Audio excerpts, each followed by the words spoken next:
Saya beri contoh lagi beberapa ayat yang menjadikan kita nyaman ketika mau mati. Kita sebagai manusia tentu nggak siap lah. Namanya mati itu kayak ngeri gitu. Tapi betapa gampangnya Islam memandu kita melihat mati itu biasa. Saya meskipun masih muda itu melihat mati itu ya biasa. Karena ketika kita hidup itu dilatih sama Allah. Bahwa kita ini objek. Kita tidak ingin punya mata, tahu-tahu punya mata. Ketika kita lahir tentu kamu nggak tahu kan, nggak ingin kan, nggak ingin lahir tahu-tahu lahir, nggak ingin wujud tahu-tahu wujud, nggak ingin punya mata tahu-tahu punya mata, nggak ingin punya telinga ya tahu-tahu punya telinga, nggak ingin pesek ya tahu-tahu pesek, nggak ingin jelek ya tahu-tahu jelek. Ternyata semuanya kita ini statusnya itu objek. Objek itu ya makhluk diciptakan, bisa melihat dikasih melihat, bisa mendengar dikasih mendengar. Bisa bernapas dikasih bernapas. Artinya saat kita hidup itu sebetulnya objek dari kekuasaan Allah Ta'ala, asarun min asari kudratillah. Nah kalau sama-sama gitu, ketika kita mati itu bedanya apa? Kita ini menjadi janggal dengan kematian karena kita berpikir sebagai subjek, sebagai subjek. Kita bisa menentukan melihat kita bisa menentukan pendengaran kita bisa menentukan kehidupan kita. Karena kita merasa jadi subjek, jadi subjek, jadi pelaku, sehingga ketika mati itu kita mikir, wah kalau mati ngapain kan nggak bisa apa-apa, dihimpit kuburan, terus nggak punya energi, nggak bisa apa-apa, wah ya repot. Ini salahnya kita. Sebetulnya saat kita hidup sekarang pun kita ini objek.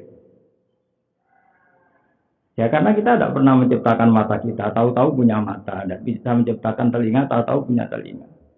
Nah di sini pentingnya kita ngaji dengan domir. Domir itu artinya kita ingat Allah. Misalnya Allah ngendikan wajah alalakumus sam'a wal absara wal afidah. Itu kalau kita ngaji secara serius, secara makna ini gini. Wajah alalan gawe sapa Allah. Allah menciptakan lakum manfaat kedua sira kabeh. Allah menciptakan as-sama yang pendengaran. Allah lah yang menciptakan kamu punya pendengaran. Berarti Allah subjek memberi, kita objek diberi. Begitu juga Allah juga yang menciptakan kamu punya penglihatan. Allah juga menciptakan kamu punya rasa, punya hati. Nah, dari cerita-cerita domir itu yang kembali ke Allah. Ternyata semua pelaku ini kembalinya ke Allah, tidak yang lain. Nah, dengan cara berpikir la haula wala quwata illa billah, kita akan terbiasa dengan zaman saya hidup ya diurus Allah, maka nanti setelah kita mati juga diurus Allah. Zaman kita hidup ya objek dari kekuasaan Allah, setelah kita mati ya objek dari kekuasaan Allah. Zaman kita hidup mendapat rahmatnya Allah, insya Allah setelah mati kita juga akan mendapat rahmatnya Allah. Itu cara berpikir wali-wali dulu. Sehingga ketika Umar bin Abdul Aziz mau meninggal, keluarganya nangis semua. Dia tanya, kenapa kalian menangis? Karena engkau mau meninggal. Memangnya kenapa kalau meninggal ya? Memangnya kemana kalau meninggal? Ya kembali ke Allah. Ya malah bagus lah. Kembali ke zat yang arhamur rahimin. Kembali ke zat yang khairul ghafirin. Kembali pada Tuhan yang maha kasih. Kembali ke Tuhan yang rahman rahim. Karena kenangan wali-wali itu hubungannya dengan Allah di dunia itu baik-baik saja. Dan Tuhan yang sama itu yang kita temui di akhirat. Ketika kamu di dunia bisa mendapat kenikmatan yang sebanyak ini, kenapa Anda tidak bisa yakin kalau di akhirat akan dapat kenikmatan sebanyak itu? Toh Tuhannya sama, yaitu Tuhan yang arhamur rahimin. Maka yang dibutuhkan seorang manusia itu iman yang benar, yaitu iman bahwa Allah itu wahidun la syarikalah. Allah itu esa dan tidak mungkin punya rival, punya tandingan. Dan cara analogi Quran, ini masih saya kampanye tentang ngaji Quran ya. Usahakan selain ngaji secara qiraatan, syukur-syukur secara tadabburan. Analisa Quran, kalau kita analisa itu cara mencontohkan la syarikalah itu gampang. Kenapa sih Allah nggak bisa ditandingi? Itu tentu Allah punya reputasi penciptaan langit dan bumi itu nggak akan tertandingi oleh Fir'aun dan yang dituhankan semuanya. Semua makhluk yang dituhankan tentu tidak akan punya reputasi menciptakan langit dan bumi. Makanya Allah cara menjelaskan gampang. Kalau kamu menuhankan selain saya silahkan. Tapi buktinya apa? Aruni madza khalaqum minal ardi am lahum syirkun fis samawat. Apa mereka ikut menciptakan langit bumi sehingga layak kamu tuhankan? Cara bahasa kasar itu gawe langit ra iso, gawe bumi rame lalu ujug jadi pangeran itu kan nggak fair. Dia ikut menciptakan lalu jadi Tuhannya itu kan nggak fair. Yang jadi Tuhan ya yang menciptakan. Nah, masa yang nggak ikut menciptakan jadi Tuhan itu nggak fair. Jadi segampang itu Allah beri penjelasan. Nah, itu ilmu akal dan itu pasti benar. Ilmu akal ya, logika eksak, logika yang pasti. Tapi manusia juga punya rasa. Kemudian Allah mengetuk rasa itu. Caranya gimana begini? Saya beri contoh amsalnya Quran. Halakum mimma malakat aimanukum min syuraka afi ma razaqnakum fa antum fihi sawa. Takhafunahum ka khifatikum anfusakum. Ketika kafir Mekah berpikir ada syarik bahwa Allah itu punya mitra yang setara, Allah itu punya kekuatan yang setara. Dan itu berpikir yang salah. Allah kemudian bikin satu percontohan. Misalnya Anda beli Innova, beli mobil. Kamu beli mobil itu dengan susah payah. Dengan kerja keras, nabung, kemudian Anda baru mampu beli mobil. Dan itu milik kamu, karena kamu yang beli dengan uang kamu. Kemudian ada orang lain yang tidak ikut beli, tidak ikut kangelan beli. Kemudian cara menguasai mobil itu gayanya kayak kamu. Kalau pakai tidak pamit, gayanya pokoknya kayak kamu. Terus Allah tanya, halakum mimma malakat aimanukum min syuraka. Apa kamu rela ketika punya sesuatu, kemudian ada orang lain yang cara menguasainya, cara menggunakannya sepersis kamu. Kata-kata orang Arab, ya gak rela ya Muhammad, kita yang punya ya kita yang khusus. Begitulah alam raya ini. Alam raya ini yang menciptakan Allah. Maka yang punya sejati hanya Allah. Gak mungkin Allah punya syarik, gak mungkin Allah punya mitra. Karena lainnya gak setara.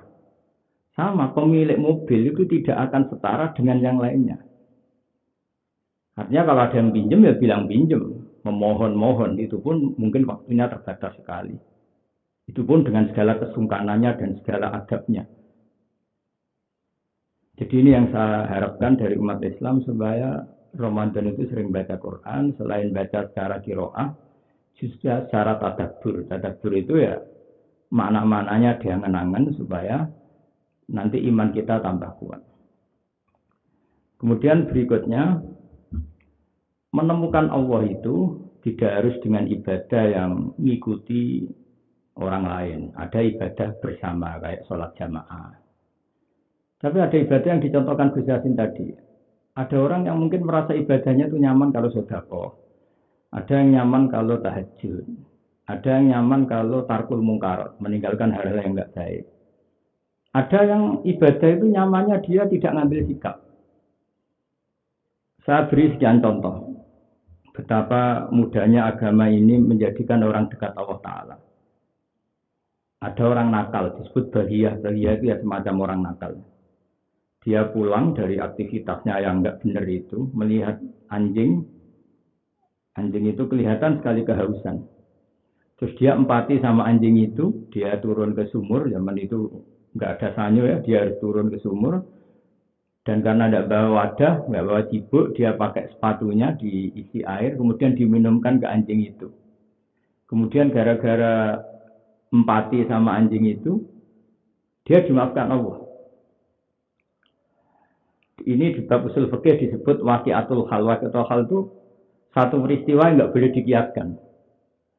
Nanti kalau kamu kiaskan, kamu analogikan repot nanti. Kalau ngasih anjing satu aja pahalanya surga, saya tak merumat anjing banyak, ada bisa seperti itu karena merawat anjing tidak sesuatu yang dibenarkan oleh Islam, kecuali untuk fungsi-fungsi tertentu kalau dalam fikih itu. Nah, ada juga yang ini agak aneh, tapi harus didengarkan karena ini ilmu. Ada orang itu jadi dekat Allah itu karena kecelakaan yang nggak jadi. Jadi ada orang itu sangat mencintai sepupunya. Sangat-sangat mencintai itu, dia ngerayu sumber langit itu tidak mau. Tapi ketika masa paceklik, karena butuh uang, sepupunya itu dikasih uang banyak, kemudian syaratnya mau dia gauli. Tapi pas mau dia gauli, diingatkan bahwa ini tidak halal karena ada istri kamu, dia terus tobat, nggak jadi melakukan itu. Dan gara-gara tidak jadi itu, dia reputasinya jadi dekat Allah. Karena bisa meninggalkan kemaksiatan demi takut kepada Allah. Artinya ada orang yang sudah ditubir maksiat, tidak jadi itu ya bisa dekat Allah Ta'ala. Terus ada orang yang dekat Allah itu karena sering mendoakan orang mukmin. Mangkola fil yaumi Allah marham umat Muhammad wa asli umat Muhammad fil yaumi salasa marrat kutiba minal abdal. Ada orang yang satu hari mau berdoa, ya Allah kasihanilah umatnya Rasulullah Muhammad. Sehari 3 kali saja itu insya Allah ditulis termasuk wali abdal. Kenapa begitu? Logikanya gampang begini. Kita ini apapun baiknya ini terbatas. Saya ulang lagi, kita ini apapun baiknya itu terbatas. Yang tidak terbatas itu hanya rahmatnya Allah. Misalnya saya punya uang 1 miliar sampai 2 miliar. Hanya orang berapa yang bisa saya sedekoi dengan uang itu? Tetap terbatas. Apapun banyak tetap terbatas. Tapi kalau rahmatnya Allah tidak terbatas. Maka ketika seseorang minta sama Allah, ya Allah kasihanilah umat Muhammad. Maka dia satu iman kepada Allah bahwa hanya Allah saja yang rahmatnya tidak terbatas. Dan hanya rahmatnya Allah saja yang bisa mencukupi umatnya Rasulullah SAW. Kedua, dia muamalah sama Allah itu baik. Artinya baik itu meskipun kita bertetangga kadang tidak cocok, berteman kadang tidak cocok, di tempat kerja kadang tidak cocok, namanya gesekan itu pasti ada. Tapi itu bawaan basyariah, bawaan kita sebagai manusia. Tapi hubungan kita di depan Allah sesama orang mukmin, inginnya kita ini baik-baik saja. Dan doa itu yang dinilai sebagai watak kita. Sehingga kita matur, ya Allah, kasihanilah umatnya Rasulullah Muhammad. Berarti hati kita, komitmen kita ya seperti itu. Meskipun di keseharian mungkin tidak sebaik itu.